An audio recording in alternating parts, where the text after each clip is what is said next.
bilimsizlik.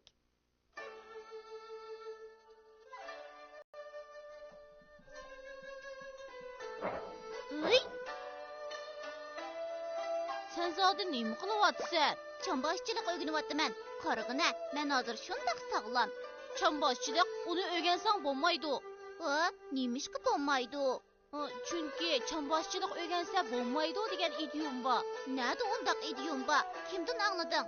Rastavaptımən. Dadam texi tünügü var, bana öğretken. O degan bilimsizlik degan idiom. Xanvodi zamanida general Xoguang ordidagi cho'ng vaziri bo'lib, nurg'un xizmat ko'rsatgan ekan. Shunga Xanvodi uningga bakmo ishonadi ekan. Gerçi mening bilimim bo'lmasa-mu, ammo men to'liq qaysar.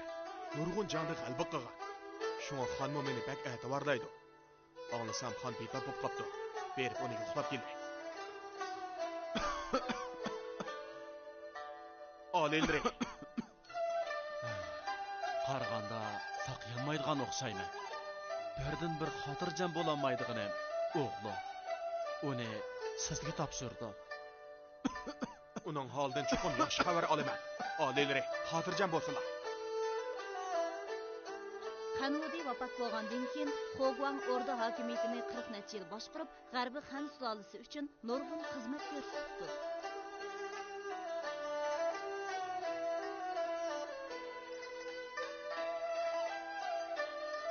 Tez bu aylık maaşınızı çıkarın.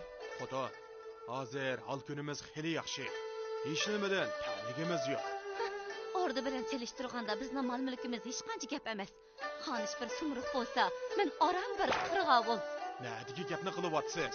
Siz degan mening eng omroq xudoni. Hozirgi kunimizdan siz rozi bo'lgan bilan mening buningdan yaxshi yashag'im bor. Tavardurdullarni kiyib, eson noz-ne'matlarni yegim bor. Hey, bo'lmasa bunda qilaylik. Kenji qizimiz Chanjunni Liushunga yatib qilib, uni xonish qilaylik. Hargiz bo'lmaydi. Bundoq o'ylama. Shu banu texi hayot tursa, u xonish bo'lish kerak. Ahmaq, shu xonish betapop qoptidek, mush fursatdan foydalanib.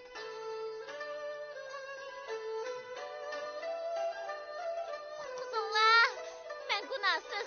Xoguangning rafiqasi menga shu banuni qaslab o'ldirishni buyurgan. Ustarsa bo'lsa, bunga kim ishlaydi? Tutulib qapti. Endi qanday qilamiz? Siz shu banuni qaslashga odam avatganmidingiz? Men shu oilamiz uchun shunday qilgan. Bu ishni ishkimizdan boshqa hech kim bilib qolmasin. Sirtqa tarqilib ketsa, hargiz bo'lmaydi.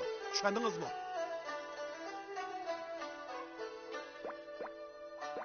Bu xotinni tutinglar. Oilasilarni qo'shib tutinglar.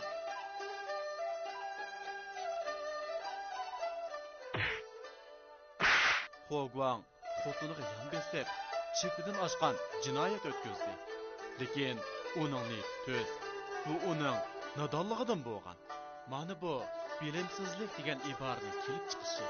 Buning asli ma'nosi bilimi bo'lmaganlikdan amal qilamaganlikni ko'rsatadi. Hozirgi ma'nosi bilimi yo'qning hech qanday iqtidor bo'lmaydiganligini ko'rsatib beradi.